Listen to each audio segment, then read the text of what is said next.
अस्सलाम वालेकुम नाजरीन, बैठक बाय पेंटिंग पेरेंट्स में आप सबको फिर से खुश आमदीद। जैसा कि आप जानते हैं, इस प्रोग्राम में हम नाजरीन की फरमाइश पर अहम शख्सियात को दावत देते हैं और उनसे इस बैठक में बैठकर सैर हासिल गुफ्तगू करते हैं। पिछले एक साथ में आपने फवाद खान, सजल अली, माहिरा खान और दीगर नामवर शख्सियात से मुलाकात की है। इस हफ्ते हम जिस हज़ीम हस्ती को बुला रहे हैं, उनके काम से आप बखूबी वाकिफ हैं। ये पाकिस्तान के नामवर मुसव्विर, अदाकार, हिदायतकार और मौसीकार हैं और फलाही कामों में भी ईदी साहब के बाद इन्हीं का नाम आता है। मज़ीद इंतज़ार किए बगैर दावत देते हैं अपने आज के मेहमान खुसूसी को, मिस्टर A.W. ढोला। बहुत शुक्रिया, बहुत शुक्रिया, बहुत शुक्रिया, बहुत शुक्रिया, बहुत शुक्रिया। बैठ जाइए, तशरीफ़ रखिए, बैठ जाइए। बहुत शुक्रिया, बहुत शुक्रिया, बहुत शुक्रिया। ढोला साहब, आपका बहुत बहुत शुक्रिया कि आप अपना कीमती वक्त निकाल कर हमारे शो में आए। बिल्कुल नहीं, ये तो मेरे लिए एजाज़ की बात है कि पाकिस्तान के बल्कि दुनिया के कामयाब तरीन टॉक शो में मुझे दावत दी गई है, और ख़ास तौर पर आवाम की फरमाइश पर। आप यकीन जानिए, मैं बड़े बड़े लोगों की दावत मुस्तरद कर देता हूँ, मगर जब लोग इतने खुलूस और चाह से फरमाइश करें तो A.W. ढोला का दिल पिघल जाता है।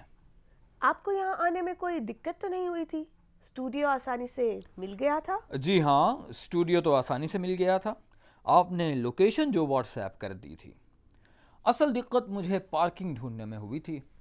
पार्किंग के लिए जगह बहुत कम है। हाँ, यहाँ पार्किंग का वाकई बहुत मसला है, खासकर अगर गाड़ी बड़ी हो तो।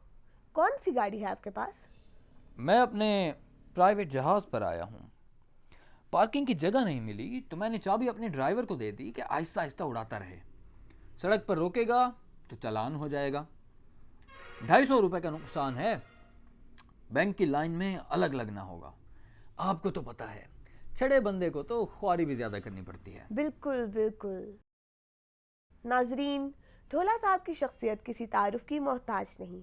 आप ना सिर्फ पाकिस्तान के बल्कि दुनिया के बेहतरीन अदाकारों में शुमार होते हैं।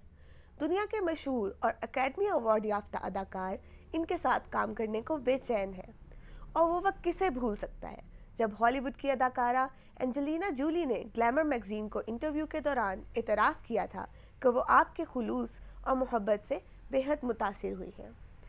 अदाकारी के साथ साथ मौसीकी में भी ढोला साहब का कोई सानी नहीं है। दुनिया भर के मशहूर ज़माना गुलकार आपसे अपनी सुरों की इस्लाह के लिए हाजिर होते हैं। टेलर स्विफ्ट, एमिनेम, अडेल वगैरह ढोला साहब के मदा हैं, और उनकी अपनी ज़ाती गाड़ियों में ढोला साहब के सिराइकी टप्पों की सीढ़ियाँ चलाई जाती हैं। राहत फ़तेह अली खान ढोला साहब को आज भी अपना उस्ताद मानते हैं, हालांकि ढोला साहब ने सिर्फ एक बार उनकी इस्लाह की थी। ये था आपका मुख्तसर सा तारुफ। आइए चलते हैं अपने प्रोग्राम के पहले सेगमेंट की तरफ, सवाल जवाब। ढोला साहब, आप मुसव्विर, अदाकार, हिदायतकार और मौसीकार तो है ही, आप यूट्यूब पर मशहूर चैनल पेंटिंग पेरेंट्स के को फाउंडर भी हैं। इस हवाले से सवाल है कि वो चैनल शुरू करते वक्त आपको क्या खौफ था? पेंटिंग पेरेंट्स, हाँ हाँ हाँ हाँ, याद आ रहा है। छोटा सा चैनल हुआ करता था, यही नाम था उसका। हाँ नहीं, अब आप सही कह रही हैं, ये वही चैनल है ना जो मैंने अपनी पहली बीवी के साथ शुरू किया था। क्या वक्त था वो, क्या खूबसूरत वक्त याद दिला दिया आपने। बहुत मजे मजे के तजर्बे किए हमने उस पर। एक दफा एक दफा कागज की पुतलियां बनाकर टॉक शो भी किया था। खैर, सवाल क्या था आपका? वो चैनल शुरू करते वक्त आपके क्या फियर्स थे? नो फियर, ना, कोई डर नहीं था, बल्कि उम्मीद थी, नया जज्बा था कि उस चैनल पर अपने मुनफरिद आइडियाज को अमली जामा पहना सकता था। हाँ, एक डर जरूर था कि उस चैनल बारे मेरे दोस्तों को ना पता चल जाए, क्योंकि दोस्त बात बाद में सुनते हैं, मजाक पहले उड़ाते हैं। फिर जितनी अजीबो गरीब हरकतें हम उस चैनल पर करते थे, मेरे दोस्तों को पता चल जाता तो मेरी तो क्लास हो जाती। एक दफा हमने कह दिया फवाद खान, मायरा खान को बुलाएंगे। अब वो उस वक्त इतने बड़े अदाकार थे, हमारे छोटे से शो पर क्यों आते? शर्मा शर्मी में हमने उन्हें दावत भी नहीं दी। मगर अब सोचता हूं, تو خیال آتا ہے دعوت تو دے دینی چاہیے تھی.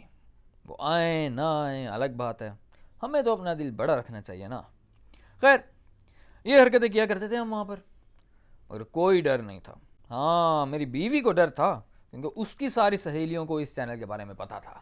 اچھا یہ نام آپ نے کیا سوچ کر رکھا تھا, پینٹنگ پیرنٹ؟ میرا بچپن سے ہی خواب تھا پیرنٹ بننے کا. پھر شادی کے بعد پینٹنگ کا موقع بھی ملا, سو جب چینل شروع کیا تو یہ نام مناسب لگا. آپ دل کی سنتے ہیں یا دماغ کی؟ میں ہمیشہ اپنے دل کی سنتا ہوں. ڈھولا اگر اپنے دل کی نہ سنتا تو آج وہ یہاں نہ ہوتا, ابھی تک سرکاری نوکری کر رہا ہوتا. اپنے آپ میں کوئی ایک چیز تبدیل کرنے کا موقع ملے تو وہ کیا ہوگی؟ بنیان. میرے پاس 2 بنیانیں ہیں. ایک 3 دن سے میلے کپڑوں کی ٹوکری میں پڑی تھی, دوسری کل ہی کی دھلی ہوئی صاف تازہ الماری میں لٹکی تھی. یہاں آنے سے پہلے جلد بازی میں نے صاف بنیان پھر سے پانی میں بھگو دی اور میلی والی پہن کر آ گیا. آپ نے کبھی مجھے کوئی تحفہ دینا ہو تو بنیان دیجیے گا. لوگ گھڑی گفٹ کر دیتے ہیں, بھائی گھڑی تو ایک ہی کافی ہے. بنیان اور چڈی جتنی ہو کم ہے. ویسے تو آپ خود ہر فن مولا ہیں, پھر بھی آپ کی کوئی انسپریشن ہے؟ بالکل, ہمارے, آپ کے, ہم سب کے ہر دل عزیز علامہ ڈاکٹر عامر لیاقت صاحب. بلکہ ان سے متاثر ہو کر میں آج سے ہی لائیو رمضان ٹرانسمیشن شروع کر رہا ہوں. آپ ایک کامیاب مصور ہیں. جی ہاں, لیونارڈو ڈیونچی, مائیکل اینجلو اور پکاسو کے بعد آپ ہی کی پینٹنگز کی مانگ سب سے زیادہ ہے. بالکل. مگر یہ کامیابی ایک دن میں تو حاصل نہیں ہوئی ہوگی. بالکل نہیں. میرا سوال یہ ہے کہ آپ کو کب یہ احساس ہوا کہ آپ ایک کامیاب مصور بن چکے ہیں؟ بہت اچھا سوال ہے. سن 2018 میں ایک عربی شہزادے کی یاد سے میری ایک معمولی سی پینٹنگ چوری ہو گئی. نتیجے میں جس انشورنس کمپنی نے وہ پینٹنگ انشور کی تھی اس کا دیوالیہ نکل گیا. خیر وہ پینٹنگ بعد میں مل تو گئی, بچ بچاؤ ہو گیا, مگر اس موقع پر مجھے پہلی بار احساس ہوا کہ ڈھولا تو کامیاب ہو چکا. پھر اس کے بعد ناظرین, ہمارے پروگرام کا وقت ختم ہوا چاہتا ہے. ایک آخری سوال ہے آپ سے. سنا ہے آپ چائے بہت اچھی بنا لیتے ہیں, اس کا کیا راز ہے؟ دیکھیں یہ دعویٰ میں نے خود آج تک کبھی نہیں کیا. ہاں یہ سچ ہے, میں چائے ہمیشہ اپنے ہاتھ سے بنا کر پیتا ہوں اور اپنے مہمانوں کو بھی اپنے ہی ہاتھ کی بنی چائے پلاتا ہوں. یہ تو چائے کے قدردان ہیں جو اچھی چائے پہچان لیتے ہیں. اسی پر ایک قصہ یاد آ گیا, اگر اجازت ہو تو بیان کر دوں. مختصر سا بیان کیجیے گا. ایک دفعہ کرسٹوفر نولن صاحب گرمیوں کی چھٹیاں منانے میرے پاس ملتان آئے تھے. یہ ان کی فلم انٹرسٹیلر بنانے سے پہلے کی بات ہے. آموں کا موسم تھا اور وہ آم کے بارے میں صرف غالب کا اصول جانتے ہیں, یعنی میٹھا ہو اور بہت ہو.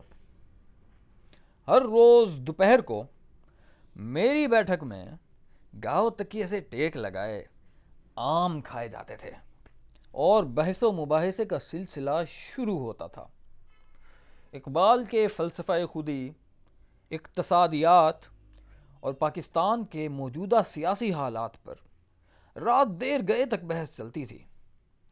اسی دوران چائے کے کئی دور چلتے تھے اور نولن صاحب فرمائش کر کے مجھ سے چائے بنواتے تھے. کہتے تھے ڈھولا تو میری ساری فلمیں لے لے, بس مجھے یہ ایک چائے بنانے کا ہنر سکھا دے. خیر اس بات کو تو عرصہ گزر گیا, مگر میرے ہاتھ کی بنی چائے کو نولن صاحب آج بھی یاد کرتے ہیں. ناظرین, اسی کے ساتھ ہی ہمارے پروگرام کا وقت ختم ہوا. ہمارے مہمان کو بھی اجازت دیجیے. ان کا ڈرائیور جہاز پر کراچی سے یو ٹرن لے کر آیا ہے, اب ہمارے اسٹوڈیو تک پہنچنے والا ہوگا. ڈھولا صاحب کو ابھی اس جہاز پر سوار ہو جانا چاہیے. آگے نکل گیا تو اگلا یو ٹرن اسلام آباد سے پہلے نہیں ملے گا.